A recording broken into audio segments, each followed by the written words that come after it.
வணக்கம்.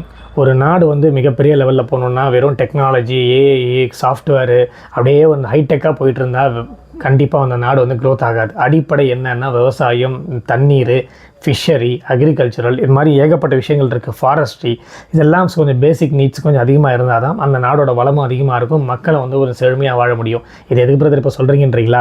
So agricultural, forestry and fishing இதில் ஒவ்வொரு கண்ட்ரியும் அவங்களோட பங்களிப்பை எவ்வளோ கொடுத்துருக்குறாங்க அப்படின்றத நீங்கள் பார்க்கலாம். அதில் இந்தியா எவ்வளோ பர்சன்டேஜ் தான் இருக்குன்றதையும் பார்க்கலாம். யூஎஸ்ஏ பார்த்தினாக்கா 1.6%, Japan 3%, South Africa 18.8%, China 21.9%, Vietnam 33%, Bangladesh 35.3%, Pakistan 36.1%, India எவ்வளோ தெரியுங்களா 43.5%. பட் அதுவே எனக்கு தெரிஞ்சு கம்மி தான் சொல்லுவேன். மோர் தேன் 60% இருந்தால் இன்னும் நல்லா இருந்திருக்குன்னு நினைக்கிறேன்.